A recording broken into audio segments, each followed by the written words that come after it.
Police मित्र है, उनके लिए हम अपनी तरफ से एक बात बोलना चाहेंगे कि आपदा प्रबंधन विभाग की तरफ से एक स्कीम है कि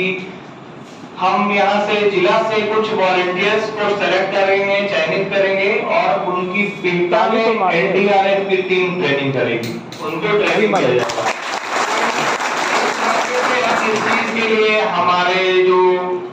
सिकंदर जी हमसे रिक्वेस्ट करेंगे कि अपने सिलेक्टेड वॉलंटियर्स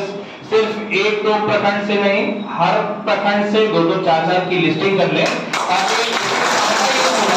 इससे फायदा ये होगा कि आप लोग तो ट्रेंड है ही हैं, आप लोग को आपके पास स्टेशन रिसोर्स एसडीआरएफ के तौर पे है, डिस्ट्रिक्ट एडमिनिस्ट्रेशन का सपोर्ट है, जिला परिषद के ऑफिशियल्स का और लोगों का और चेयरमैन उपाध्यक्ष महोदय सबका सपोर्ट है। तो अगर हमारे वॉलंटियर्स, हमारे पुलिस मित्र के इस ऑर्गेनाइजेशन के जितने मेंबर्स हैं, उनकी मैक्सिमम लोगों की ट्रेनिंग हो जाए और उन्हें सेफ्टी प्रोटेक्शन इक्विपमेंट्स के साथ ट्रेनिंग करा दिया जाए, ट्रेनिंग के बाद उन्हें एक अपना ट्रेनिंग इक्विपमेंट दे दिया जाए पर इंडिविजुअली, जैसे कि 10 लोग हैं तो 10 को अलग अलग दिया जाए। तो मान लीजिए जितने ब्लॉक है हमारे, हर ब्लॉक से 5 लोगों को ही मिल जाए ट्रेनिंग, और वो भी learning is a continuous process. जो लर्निंग का प्रोसेस होता है ना, शिक्षा सीखने का कोई टाइम फ्रेम नहीं होता है, लिमिटेशंस नहीं होता है, आपसे भी हम सीख सकते हैं, आप हमसे भी कुछ सीख सकते हैं। तो हम आपसे, आप लोगों से रिक्वेस्ट जो देखिए, भीड़ लगाने से फायदा नहीं है, मकसद है जो टारगेट ओरिएंटेड है ना, जो चाहते हैं कि हम सीखें। हमारे पास नेशनल डिजास्टर मैनेजमेंट अथॉरिटी, हमारे पास एनडीआरएफ की स्पेशल टीम है जो ट्रेनिंग देती है, पूरे बिहार के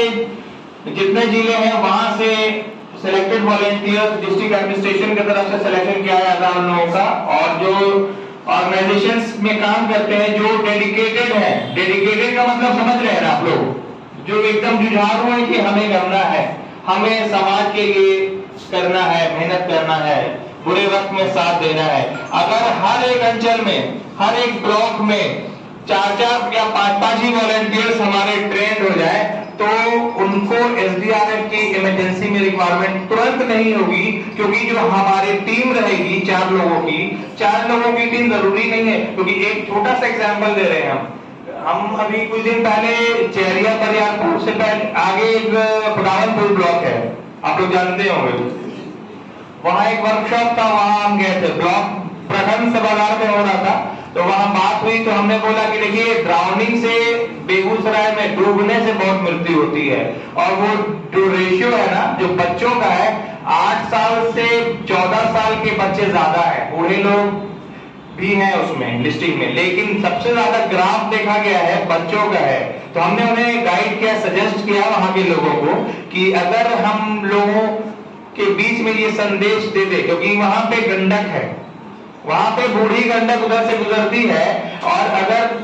हम समाज में बच्चों को डरा दें,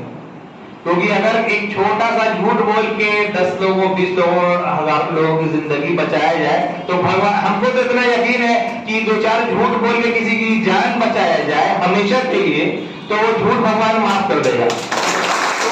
हमने वहां एक संदेश दिया कि बच्चे जो इस तरह का मौसम, बरसात के मौसम में जाते हैं नहाने के लिए, एंजॉय करने के लिए, 2-4 लोग, बेगूसराय जिला में 1-2 केस ऐसा भी हुआ है कि आईआईटी में पढ़ने वाला विद्यार्थी आया अपने गांव और उसने बोला कि चलिए आते हैं टहल घूम के, 2-4 दोस्त थे, गए नदी वदी में टहलने घूमने के लिए गए और बोला कि नहा लेते हैं। देखिए जो चीज की आइडिया नहीं हो वो करना नहीं चाहिए, जब तक आप उसके आदि नहीं हो जाए, जब तक उस पे आप काबू नहीं पालें, जब तक उस पे आप एक्सपीरियंस नहीं कर लें। आईआईटी का बंदा 4 साल से 3 साल से बाहर बैठा, वापस आया, तो जरूरी नहीं है कि जो वाटर लेवल उस समय होगा, वाटर लेवल इस समय भी वही होगा। जरूरी नहीं है कि पानी की गहराई जो उस समय होगी वही गहराई इस समय भी होगी। वो बेचारा आया, उसने सोचा कि वही गहराई होगी,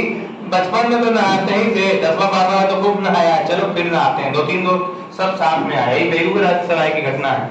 तो गया और दोनों दोस्त डूब गए, दोस्त भी थे और एक कजन भी था उसका, वो भी डूब गया। क्यों? क्योंकि ज्यादातर मृत्यु अज्ञानता के कारण होती है। ज्यादातर मृत्यु जो होती है ना, होती है के कारण होती है जो लोग नहीं जानते हैं। एक छोटा सा एक्सपीरियंस हम बताते हैं, हम सोशल इश्यूज के इंडिया के रिप्रेजेंटेटिव हैं, पूरे विश्व में जाते हैं। तो एक अमेरिका में प्रोग्राम में थे, एक रिसर्चर की स्टोरी छोटी सी बताएंगे जो आप समझेंगे। तो एक रिसर्चर रिसर्च करता था ह्यूमन रिसोर्स पे, इंसान पे रिसर्च करता था, ह्यूमन साइकोलॉजी पे रिसर्च करता था। तो अमेरिका में एक कैदी को फांसी की सजा हो गई। जब फांसी की सजा हो गई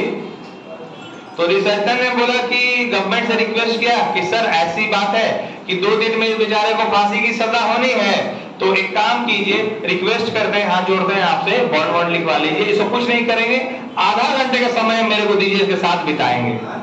ना इसको मारेंगे ना उसको पीटेंगे। एक छोटा सा एग्जांपल दे रहे, गौर से सुनिएगा। एक चेयर बीच में लगवाइए, यहाँ बीच। तो बहुत परेशान हो गया गवर्नमेंट कि अरे फांसी की सजा होने वाली है और इसको मांग रहा है, कैसे दिया जाए।